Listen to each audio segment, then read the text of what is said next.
one of the most passionate photographers I have ever met, and some of the most touching, fascinating, and valuable photography projects I have ever seen. I hope you will enjoy my conversation with Gerry Yaum.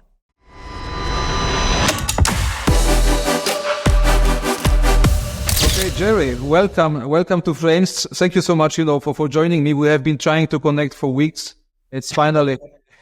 It took a while, but we finally made it.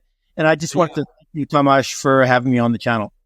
No, wonderful. I have been following your work, your images for a couple of years now, for sure, right? You have been sharing them in the Frames group and, different places. I followed, some articles, some other publications. You have at least a few extremely interesting projects going on.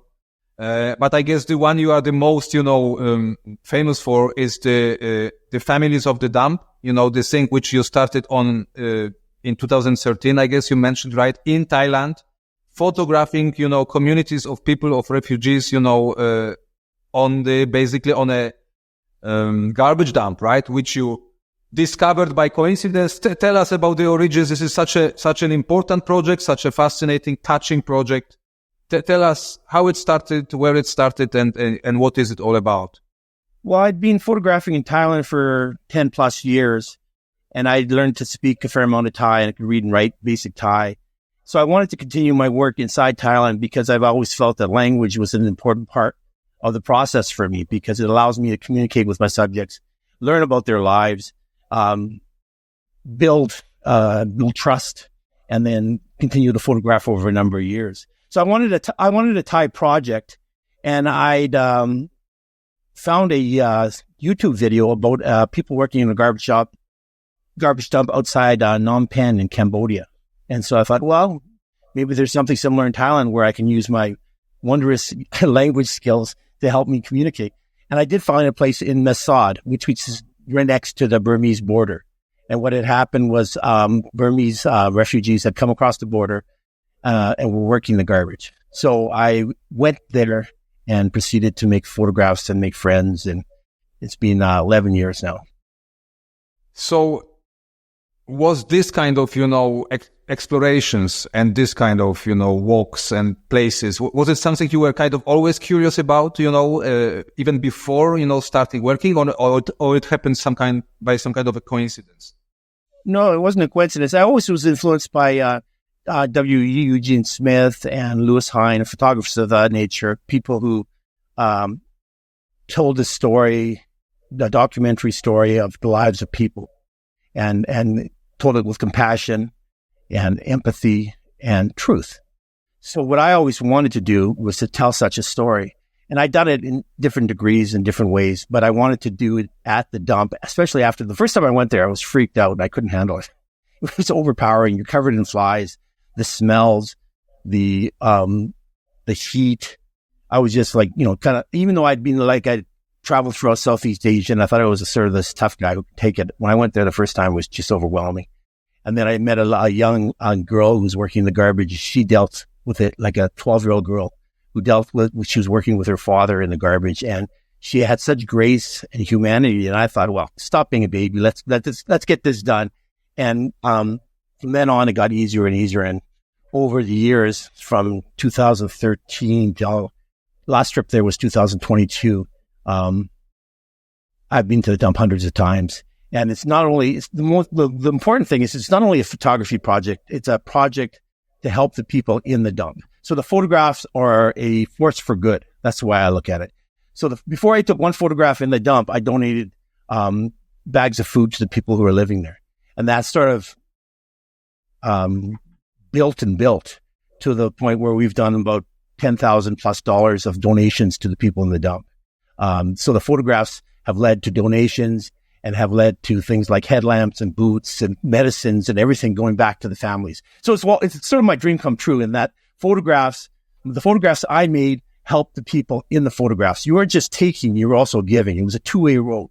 So like a lot of people go and take and they take off, they never come back. I always wanted to give.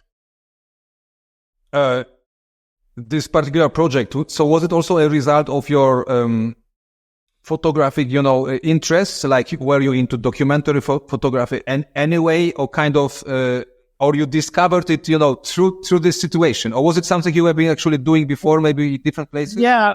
I was photographing in the nightlife scene of Thailand. So I did a series of portraits of people working in the nightlife, in the bars, on the streets, things of that nature. And eventually, I got burnt out from that. I couldn't handle it anymore. And I started to go to, I photographed a place called Quang Toi Islam, which is, there's another series I did called The People Under the Freeway. So that was about the same time I went into more social documentary work, which I'd kind of done and always dreamed of doing. And I just expanded and expanded. And then once you start to have these, I don't want to say adventures, but these meetings with all the people that you've met. Like the best part for me about photography is the people you meet along the way. So you're in the dump, giving a little doll to a young child that you got from a child in Canada. You're meeting the family. You're watching that child grow up, and year after year as you're photographing that family. It's a very special thing. It's a very beautiful thing. It's one of those things that when you're, old crappy in the wheelchair and you think back to your life, you go, that was worth it. That was good. No, absolutely. This is it's just amazing. I can only imagine and really much respect, what amounts of determination, patience, perseverance it takes, to continue working on such a project. So I understand, starting in 2013, we are now in 24. You probably stayed in touch. Are there families who has been staying in this dump for that long? Yeah, there was a family, the Wu family, which I photographed. I made two longer trips in 2013. On the second trip, I photographed them when they first arrived at the dump. So they were living in a lean-to like shelter, and the photographs are, they have basically nothing. So there's a mother, father, a daughter, and son.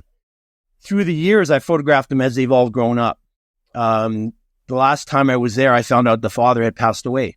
So now the next time I go, I'll take photographs to the family of their father that I'd taken over the years. So it was, the first pictures I took were of a young girl named Wu Kai, and she was just this like 5-year-old girl. And the last time I went there, she was, putting on makeup and stuff. So things change, and you watch the children grow, and sometimes they just stay in there in this situation forever, which is kind of sad. But it's also, I always thought the dump was a terrible place, but then I realized it was actually a good place because it gave the people a chance to work. The hardest working people you've ever met in my life were at the dump, and a chance to work and progress in their lives. They can make money, which is something they couldn't do back in Burma. So, this dump, this evil place that I initially couldn't stand, was actually a place where they could, raise a family. And then you could see over time where they would have a nicer house, and they would have a old used motorbike and things like that. They would progress. Their family would be better off than they were in 2013, right? Are there any, programs in place, from local government maybe or whatever? Do those people are getting, further chances of kind of developing their life, or what, taking different chances, different jobs? What's happening? Well, the last time I went back, the dump has actually been shut down to them, and they're building some kind of processing plant. There are like a plant to use the garbage to make energy. So the dump is actually being shut down on all sides with fences, and there's guards guarding the garbage, and the families can't work. So their resources now are basically shut off. Like for the old, like before, everyone worked the garbage, old people, young people, everyone. And now what happens is those people can't get employed, and the only ones that are getting jobs are like sort of like the 25-year-old males who work usually at a lower rate than the Thais. Just like immigrant work everywhere around the world, they might make 400 baht a day versus 500 or 600 for a Thai. Mm-hmm. What are your plans when it comes to this project? Are you continuing on it? You're following those people, into the future. What's the plan? Well, yeah, I'll probably go as long as I can, and as long as they're there. I mean, last time I went back in 2022, I'd been away for about 2 years because of COVID. I couldn't get over there, 2.5 years. And I appear with dyed black hair and a mask, and I had my bags of food. I arrived on a motorbike by myself, and I parked the bike, and I walk in. And before I could even take 10 steps, 2 different people had yelled out Gerry to me. Gerry. Oh, nice. I mean, it's a, you feel part of a family, right? When, you haven't been there for 2.5 years and people recognize you within seconds. I mean, that's, that you feel part of a family. So I want to keep going back. I want to, keep telling their stories and, keep helping. Because one of the things that's happened over time is that people realize that the photographs are helping them. So they cooperate. I mean, it's like, I was photographing last trip. I was photographing a mother working in a kitchen, frying some food, and the father of the house got a light, and he was lighting. I didn't ask him to. He just got a light and lighting the scene for me. You see, they are learning the skills, So who knows, in the future they'll be working as photographers. Right. I mean, I've taken 4 or 5 cameras out there, and or 5x7. I had a 5.7 Linhof on a tripod. I got a video on my YouTube channel where the children are just playing with this camera and learning how to use the camera. It's just wonderful, right? Yeah. Let's touch on the photographic, part of the project. I mean, so you're photographing on film, is it correct? Originally, until 2018, it was all film. So everything from Leicas 35 to Blads to I shot a Rolleiflex for 2 years, and then 5x7 Linhof, and I tried an 8x10, but it almost killed me. And then in 2018, I went to a digital camera, Canon 5D Mark III, because I wanted to shoot at night. I was photographing people at night, and I'm using like 10,000 ASA and a tripod and a whole bed. And a lot of times people were sitting in the garbage at night, so I'm holding a camera plus holding my light sources, trying to light everything. So that would have been impossible with film. I would have to shoot with flash. So I went to digital at that point. Tell us a bit more about exactly the entire process when it comes to, supporting those people through this photography. So tell us about, you selling prints, you are organizing exhibitions. Are you also working with some organizations, when it comes to your images? Or what's the process here of supporting those people? So basically, I'm a me, myself, and I type of guy. I work as a security guard. Yaum actually is a pseudonym, and it means security guard in Thai. And I worked at a petrochemical plant here in Canada, 28 years nights. So what happened was that when I first went there, I knew that I wanted to hand out some food, and that's what I did. And I made pictures. And then when I came back to Canada, when I was doing my night shifts as a guard, I found that there was a lot of things on site that might be able to donate. So I contacted people through the on-site email, and eventually donations of hats, donations of money, donations of toys, all this stuff started coming into the guard check. And then I took all that stuff over and donated to Thailand. After that, there was exhibitions, and through the exhibitions, through the artist talks, that money was donated. I recently had a thing at the University of New Brunswick.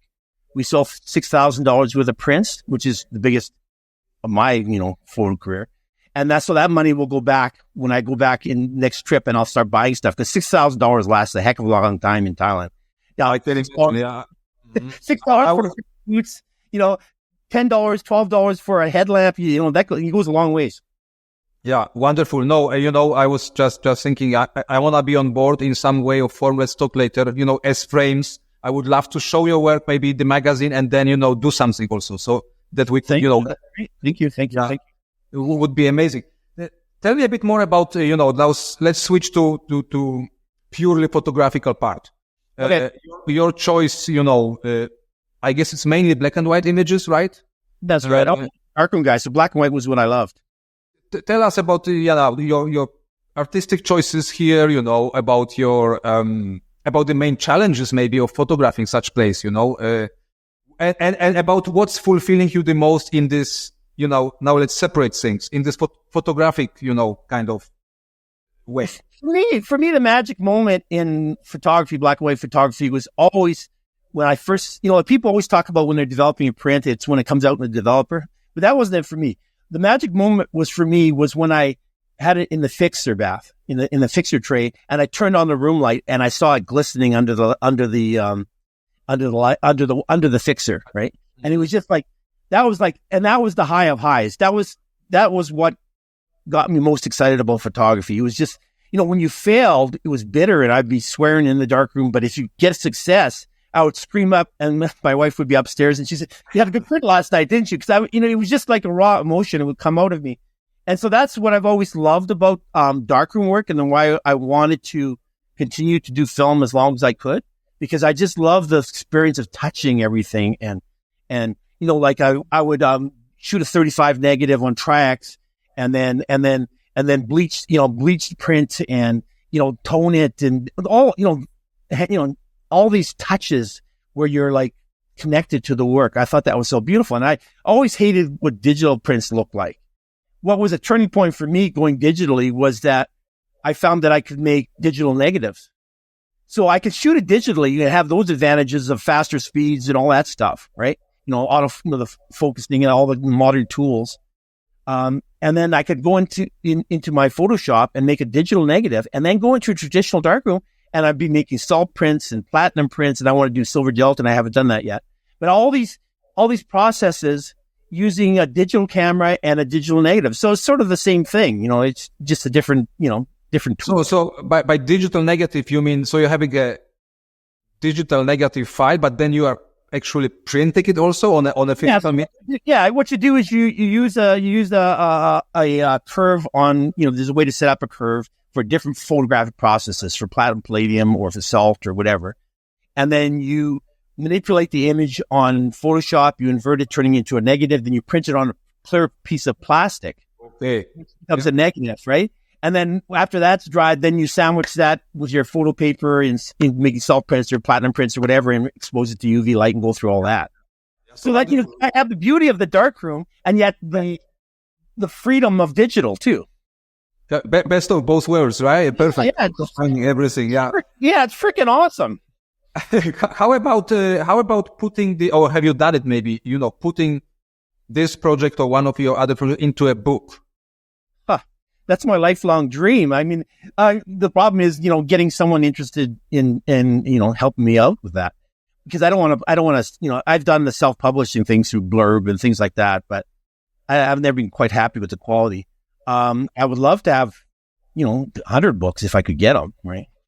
Yeah, but I think it would be a good conversation starter, maybe here to, try connecting with certain kinds of organizations, or especially when you are working on a project which, supports those people in those places. I mean, there must be a way here somewhere, to talk to someone and maybe try.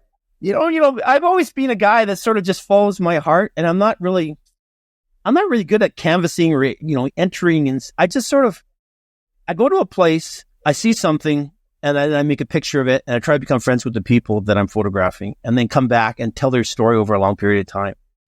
And so I get what you're saying, and I would love to do that, but I don't know if my skills are in that direction. Well, maybe talk to your wife, Yeah, she's better at Women usually have, a good sense of working on such things. Other projects. Okay, this is a very, very special, very unique and such valuable, kind of work.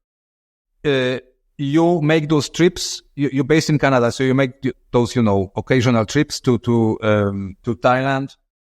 What's happening in Canada? Any photograph taking here? I've had two, I would say, major projects. One was devoted to my father in 2014, January 2014. He was diagnosed with pancreatic cancer. So I did 13 months in Canada photographing my father and telling his story until he passed on February 22nd, 2015. Basically, his life with cancer and dealing with it. It was sort of a gift he gave to me because I'd photographed him since I was a kid. Every time I got a new camera, everything, I got a new tool, everything. I'm always buying that kind of stuff. Dad, come downstairs and let me try to take a picture of you. So that's what I did, right? It's over a lot of time. And then I asked him at the end if it was okay to do the photographs of his, the end of his life. And he said it was okay. I even had to ask him, it's a tough question to ask, like, can I photograph you after you died? And he said I could. So I photographed him in the coffin. I photographed him after I was actually making pictures of him when he passed. I was with him by myself when he passed. I wasn't sure for a while. And then I was scared to go to him. Then I realized he'd passed while I was making a portrait with that 5.7 Linhof. So we had this, we'd always been very close. We were born on the same day, April 7th, and 32 years apart. And I got to say goodbye to Dad at the end of it. So that's what I mean about photography. It's always been a very powerful thing for me because it connects me to everything. And so that work was exhibited. And what I found with that was that people were able to share their own stories about loss. So I had numerous people come up and tell me cancer stories about their parents and, things of that nature. So I thought it was like a healing thing. And the other thing that was kind of cool about very sad part of the life was that it allowed me to kind of protect myself. I think that's what my dad was doing, because I had the camera in front of me and I'm pretty emotional, and I was able to think about f-stops and stuff, and try not to think so much about what was happening to my father. And later on, when I had to print the shows in the darkroom and he was gone, that was brutal. You spend like days and days looking at the prints, looking at his face. And so that was really hard. But he knew about the exhibitions. One of the exhibitions happened when he was still alive. The other one was scheduled. So he knew all about it. And he was happy that people were going to remember him and stuff, And then, the other Canadian project was started about 6 or 7 years ago. It's called Ambrotis Kanata. It's a wet plate project of Canada. It's very different. So I'm photographing. The idea is, it's pretty well impossible, but the idea is to photograph Canada on glass, ambrotype. And I'm using cameras from 8x10 up to 35 by 35 inches, which I haven't got to yet. I'm up to 11 by 14, 14 by 14 this year. Wow. So making ambrotypes. So you have to travel with it. You have to travel. I have a darkroom trailer and a motorhome to travel with and all that kind of stuff. I mean, it's cost of really respect. So you are into, projects. Yeah. No, I mean, those kind of projects, it's not simple clicking, with your digital camera or an iPhone. This requires planning, effort, everything. Well, really hats off here. The thing I'm worried about is I just turned 60, so I got limited time here to get this darn thing done. So I'm hoping my father, he was still strong, working until he was 79. He was carrying fridges up stairs and stuff. So I'm hoping I can carry some cameras up some stairs when I'm in my 70s. Absolutely. I'm sure, and also photography keeps us young. So, this is also a great, this is amazing. We have always something, to look forward to. Are there any ideas or projects? Okay, did the Canada thing, right? This is the main one which you would like to kind of pursue and finish up, right? Is there anything else you would like to photograph, a location you would like to visit, whatever? I'm thinking about going to the Philippines for the first time. Like I've been to basically everywhere in Southeast Asia except Indonesia and the Philippines and Bhutan. I've never been to Bhutan, but I want to go to the Philippines, and I wanted to go to Manila and Tondo slum there to photograph. And I'm trying to learn some Tagalog, which is mind-boggling to me. I'm trying to learn some language, and I want to go there. I'm thinking my next trip, I'll spend it partly in Thailand, partly there. Okay. Gerry, really deepest respect, and I appreciate you for everything you're doing with true photography. I mean, it's such a valuable thing, and definitely we are staying in touch. Let's talk after, Yeah. This recording. I would love to do something more with you and, show your work around. One thing I wanted to say was that I think what people, when they want to do photography, what they have to do is they have to find something that they love. And for me, that's always been photography, like in their lives. It gives purpose to you, right? And the one thing that I've always found is no matter how down I am or what's going wrong in my life, if I'm making a print and I'm seeing that magic image, it just brings life to me again, right? So you could be down and out and then just, boom, you're reborn, right? Okay. Now I am getting emotional, so I think it's time to stop. Gerry, thank you so much. I will be sharing, also many images along with this conversation in the video, and I hope really that more and more people will be discovering your work. I'm sure something is still on the horizon, when it comes to those projects, and you are touching so many hearts and helping people. It's just amazing. I mean, my deepest respect and appreciation. Well, thank you so much for all the kind words. And what I always think about is it's about the people in the pictures. It's not about me. So I'm so happy that I could tell the stories of the people in the image. You're definitely doing it. Gerry, thank you so much for taking time. Thank you. We stay in touch, and all the best. Yeah, thanks so much. Yeah, okay, bye-bye.